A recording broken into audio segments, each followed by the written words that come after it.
Hello and welcome to another episode of the preview show brought to you by the No Nay Never podcast. I'm your host, Natalie Bromley, and joining me this week will be Statman Dave to give us all of the stats, facts, and information you need ahead of the Clarets crunch match at home to Sheff United this coming weekend. Various members of the team will be jumping in as well to give us their thoughts ahead of the game, and we discuss whether or not we can finally get Statman Dave to agree that this is a must-win match. Hold on to your hats, Clarets. Let's go.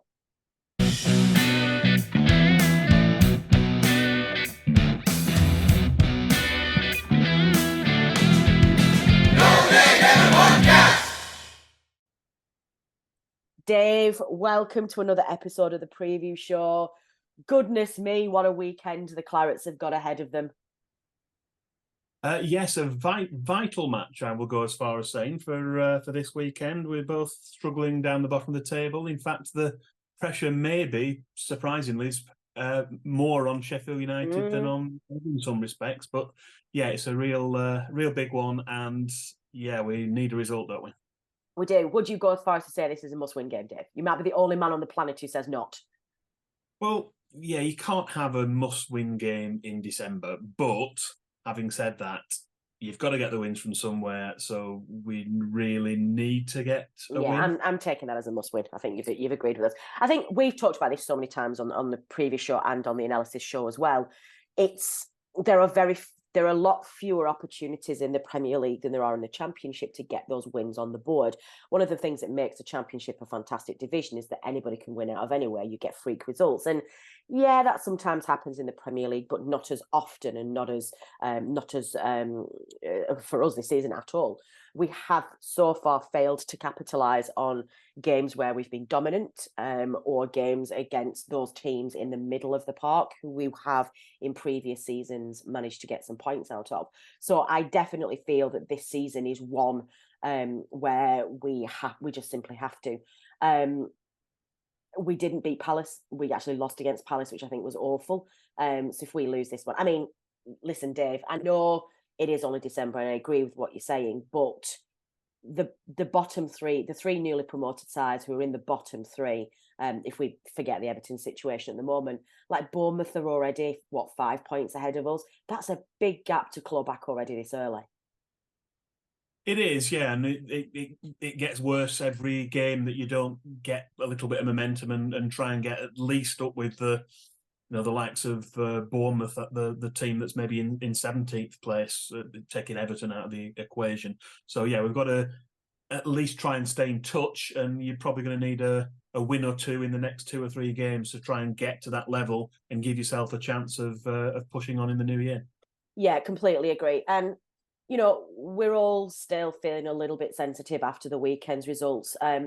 Trying our best to stick with the glass half full attitude towards the weekend's fixture. 86 minutes, 1-0 up, and performed really well, I thought, against West Ham at the weekend. We restricted them to very few chances. We showed a lot more freedom and a little bit more not that swagger's still not there yet, but we felt like a side that was starting to perform a little bit stronger. But again, one moment in concentration to let the first goal in, and then, as we've seen too many times this season, once one goes in, they inevitably get 2, 3, 4 more. How did you feel coming off that West Ham game, Dave?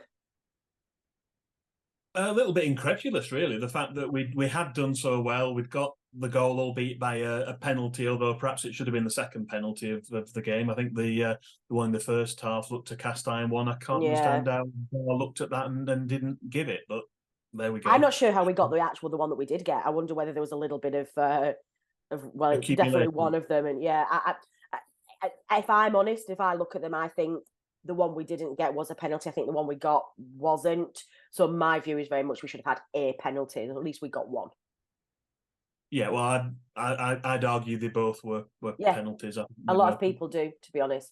I think it's probably more that I think the game's just gone a bit too soft at the moment. And I think that in this desire to be a technically perfect televised sport, we're punishing things that we've never punished before. And it's just changing the dynamic of the game. And it's bringing us on a tactic that literally all you need to do is attacking players just get in the box and kick the ball in the vague direction of a defender's arm, and when you serve a penalty, it's a different game to the one we're used to. But sorry, carry on. Incredulous.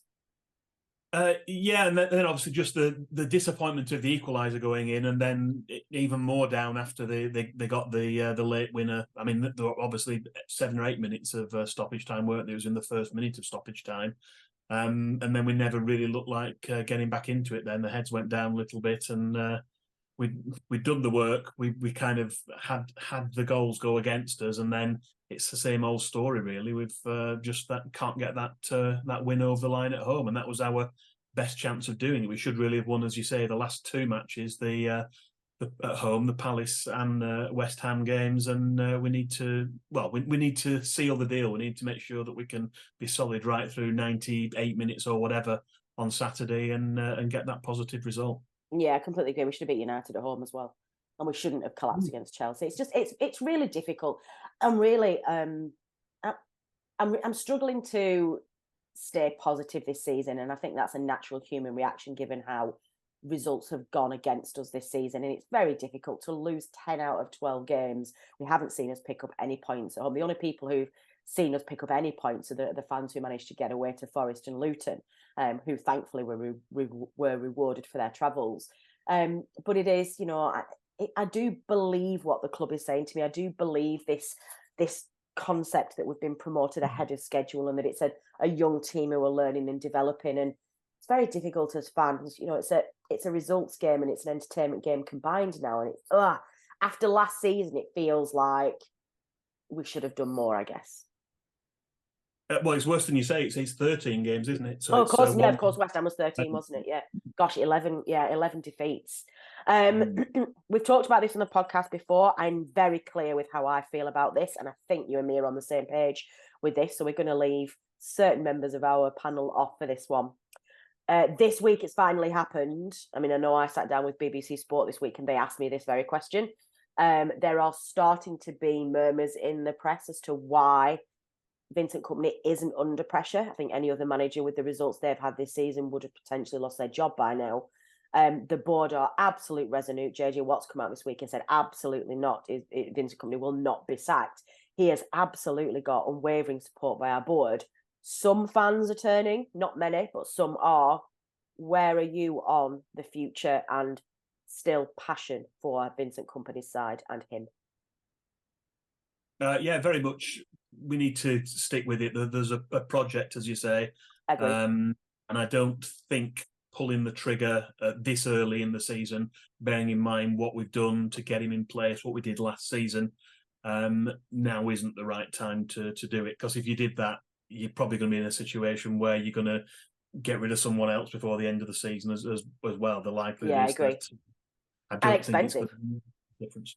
Yeah, expensive sacking. And that as well, yeah. Yeah, that's great. I know that at least 2 members of the Known and Never panelists will be listening to this going, but never mind, we don't care.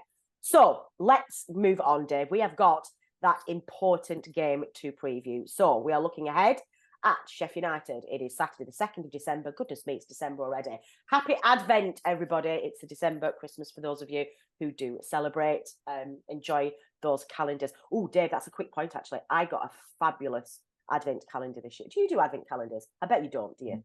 Oh, Dave, we need to reignite that childish spirit in you. You've gone boring in your old age. Well, you would like this one, I think. I got my usual Advent calendar, which is a great one. I'm going to get absolutely slated for this, but I'm not a chocolate Advent calendar kind of girl. I like the old traditional one with the pictures, with the little bells and the snow scenes and the little... Anyway, but I did get one as a gift this year, which was amazing. It's a wooden statue of the Nakatomi Plaza with a magnetic field down the middle and a little character of Hans Gruber with his gun in his hand going, and you move him down a story every single day until he hits the bottom on the 24th. Not particularly festive, not really in the spirit of Christmas, but I thought it was spectacular. So I will be sharing that. Does that answer the question? Die Hard definitely no. Film. Listen, this week's educational piece comes to you in association with a preview show by the Known and Never podcast. There is a very important distinction which is often overlooked. There are Christmas movies and there are movies that you watch at Christmas. Both of them very valid, but there is an important distinction between them. Christmas movies are the feel-good movies, the Hallmark romance movies where small town boy falls in love with city girl, fall out, go back together, somebody's farm's going, unrealistic financial expectations, whatever. Santa, elves, snow, goodwill, those kind of things. Those are Christmas movies. There are also movies that you watch at Christmas, and I put Die Hard in that one. Terrorists blowing up a building and terrorists being thrown off the Nakatomi Plaza do not scream Christmas spirit to me. That I also put things like Trading Places, Sound of Music, the old Superman movies, maybe even something like Love Actually. They are movies that you watch at Christmas, but they're not Christmas movies. There you go. And here endeth this week's lesson. Dave, quiz question, please. For the first half of this season, our regular Just for Fun quiz question has followed a theme. We're interested in the players who've made 50 or more league appearances for both Burnley and their next opponents, in this case Sheffield United, since World War II. And this time there are 6 to choose from. Ooh, but how 6 can you name? I bet I can get a few of these. So I'm going to have to think about this throughout the quiz. And while I am doing that, Dave, let's get on with our preview show. You're going to kick us off, please, with our match results summary. Yes, for starters, we'll take a brief look back at Burnley's home league record against the Blades. This consists of 57 previous league meetings at Turf Moor, which have produced 34 Burnley wins, 11 draws and 12 victories for the visitors. Burnley have scored 116 goals in those matches and have conceded 65, so have a positive goal difference of 51. Looking at the levels we've previously played at, 2 of the previous seasons in the early 1980s were in the 3rd tier, 19 in the 2nd tier, and after 36 past seasons together in the top flight, the current campaign is the 37th at the highest level of English football.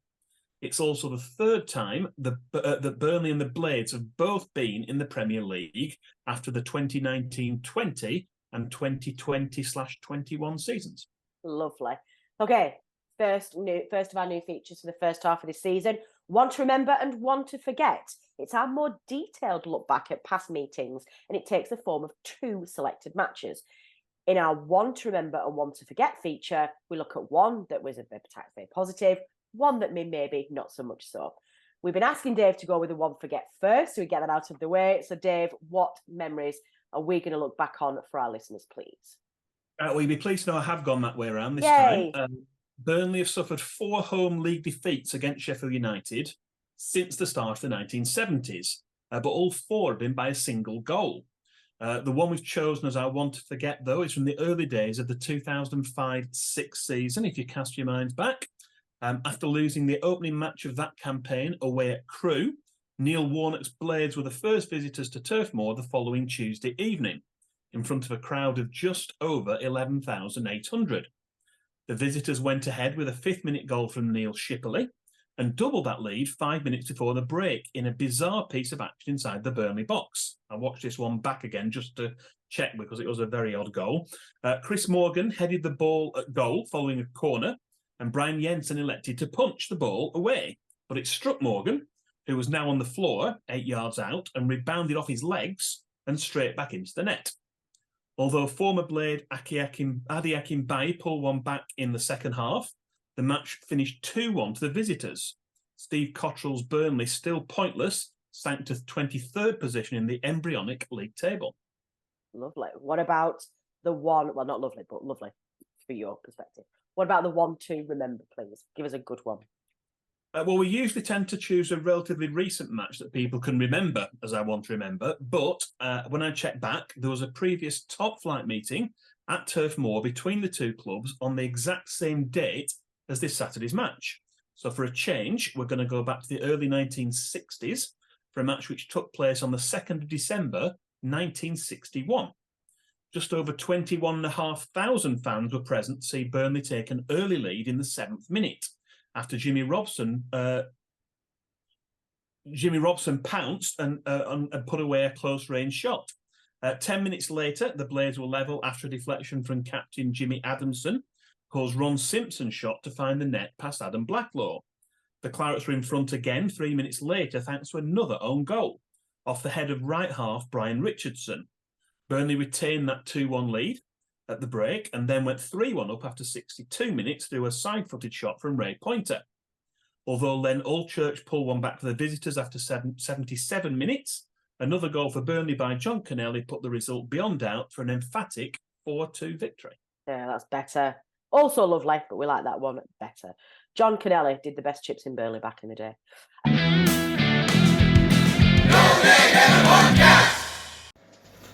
Hello all, Tom here. Just a few thoughts before the big game tomorrow.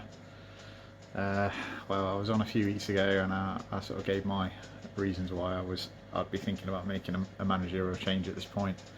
There wasn't much of an appetite for it then. Since I recorded that, we've lost every game. So fair to say my opinion's not really changed. I feel like there's a few more maybe on board with me now, but I think the vast majority is still very much behind the manager, which is fair enough. I can understand why.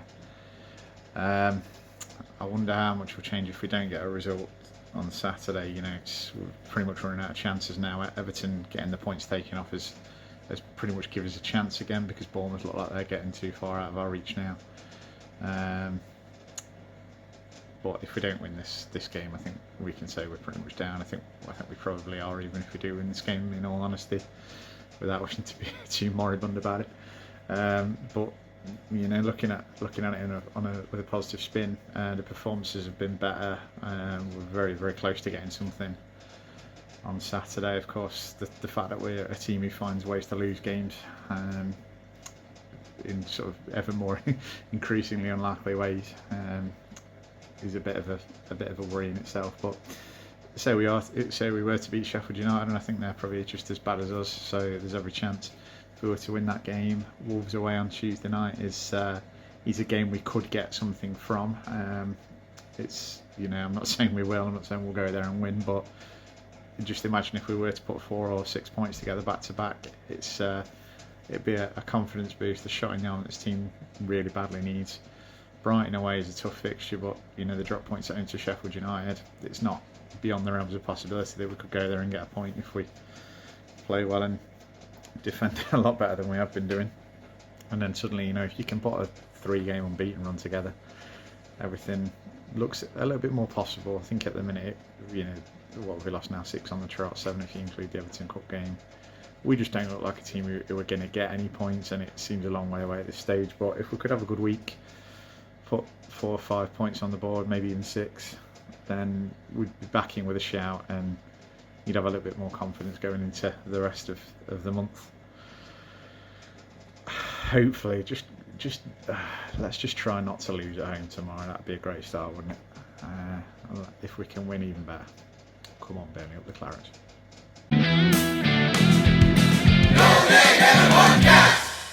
Let's move on. Right. Referee then, please, Dave. 38-year-old Chris Kavanagh has a short trip to Burnley from Darwin to take charge of Saturday afternoon's match. Burnley have won just 4 of the previous 15 matches he's taken charge of, with 6 draws and 5 defeats.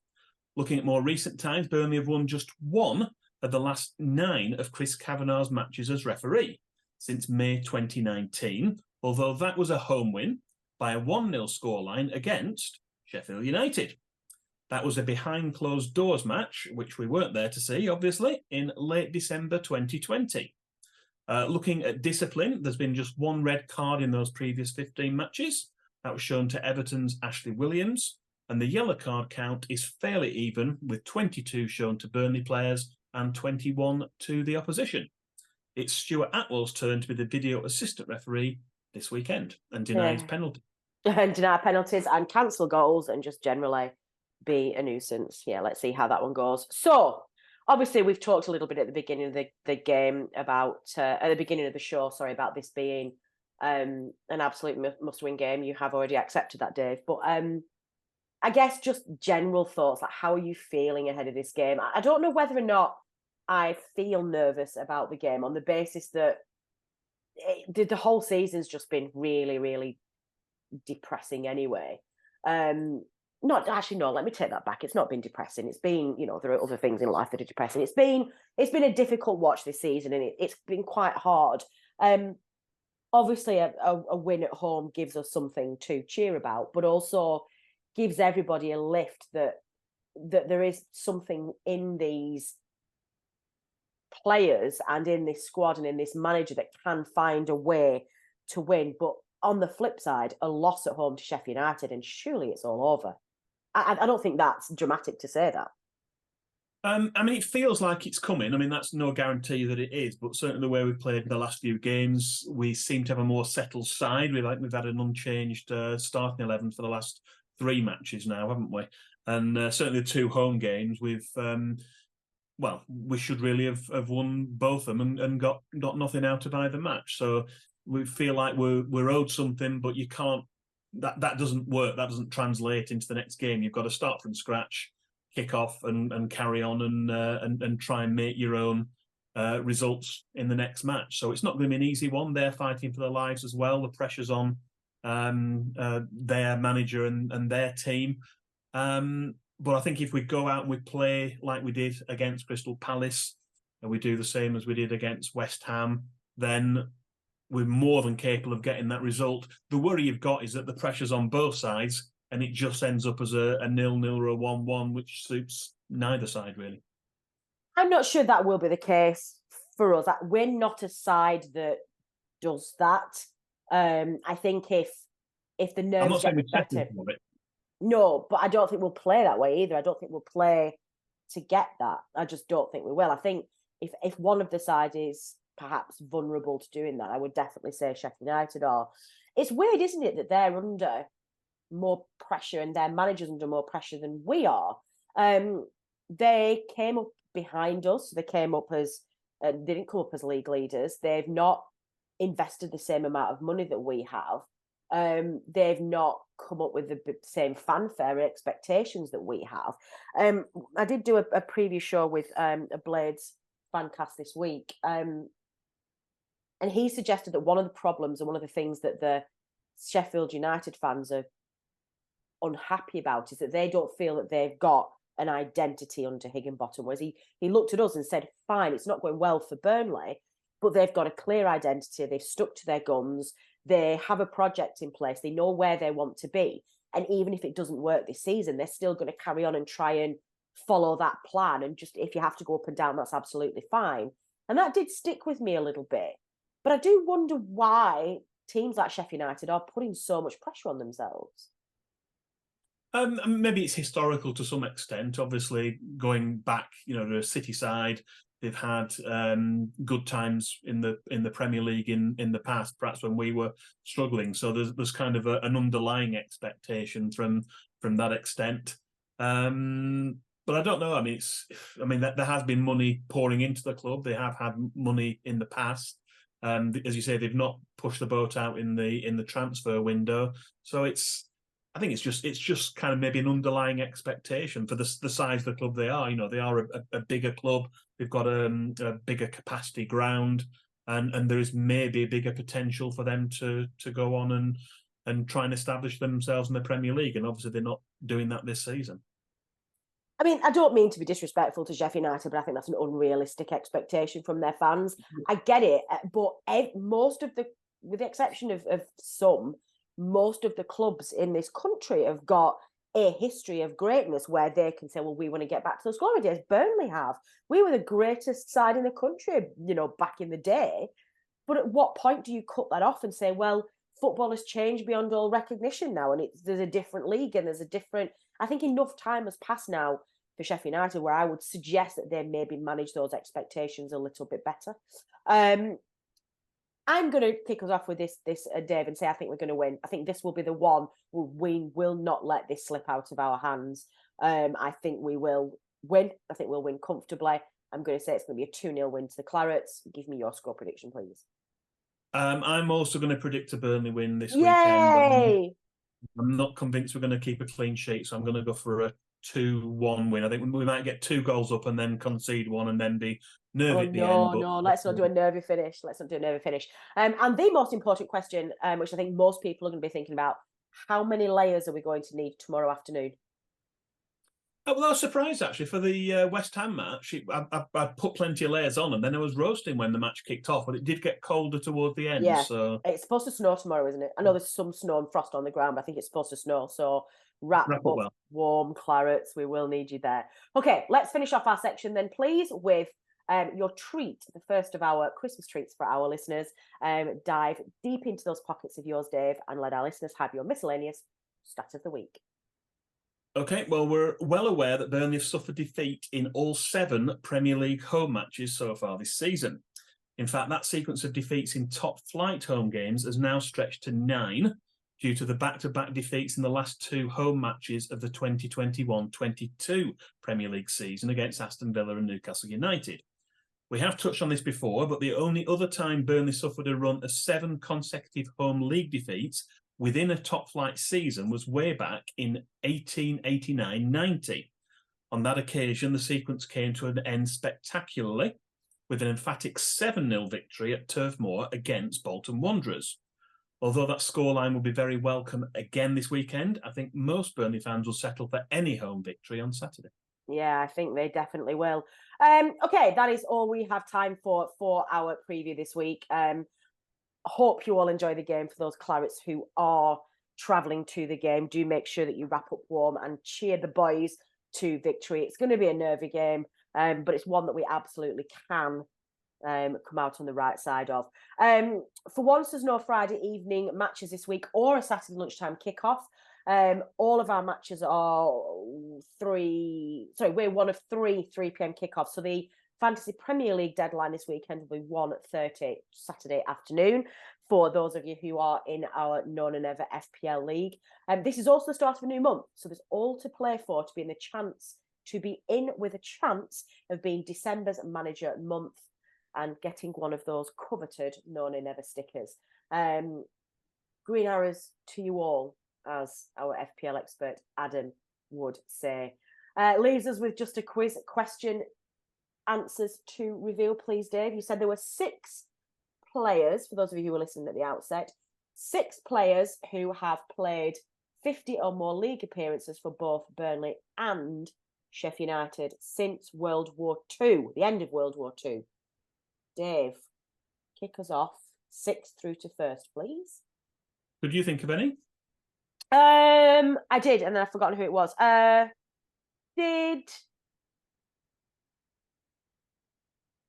No, I can't remember. I had a couple of names in my mind, and my mind's gone blank. Sorry, and I'm not going to put the listeners through the torment of me trying to remember that on air. Going, go ahead. Okay, right. Well, we've got Andy Gray, 69 league appearances, 58 for Sheffield United. Nope, didn't get him. Kevin McDonald, yes, 51 for Burnley, 77 for Sheffield United.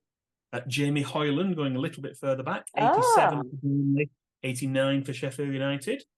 John Harley, 119 for Burnley, 62 for Sheffield United. I always think of him as just being Chelsea through and through, so I don't ever think of him as going somewhere else. And then I thought you would have got these 2. Gareth Taylor. Gareth Taylor was the one that I was thinking of, yeah. 95 for Burnley, 87 for Sheffield United. Yeah. And with 281 combined league appearances, that's 186 for Burnley, 95 for Sheffield United, is Matt Lowton. Oh, of course. No, I didn't think of those. I got a couple. I wasn't sure. And I was also, for some reason, I thought Clark Carlisle was in my head. I thought he'd played for Sheffield United as well. But I wasn't feeling particularly confident with that one, so I didn't even guess that one. Excellent.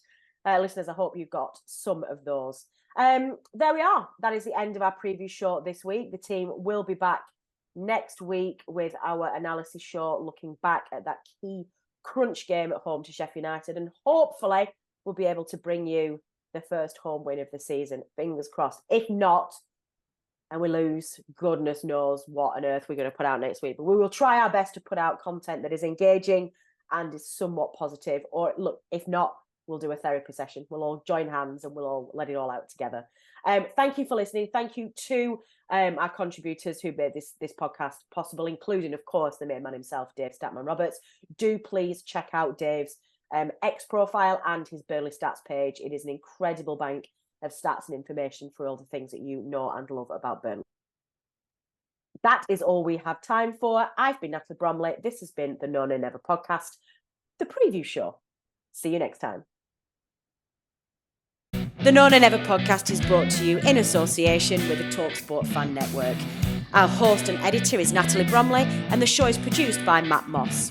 Our resident statistician is Dave Roberts, and our FPL expert is Adam Dennett. The Analysis Show team is collectively Tom Whittaker, Rich Steele, George Poole, Charlotte Rigby and Adam Dennett. Our music is provided by George Gaskell, and our newsletter team is headed up by Jamie Smith.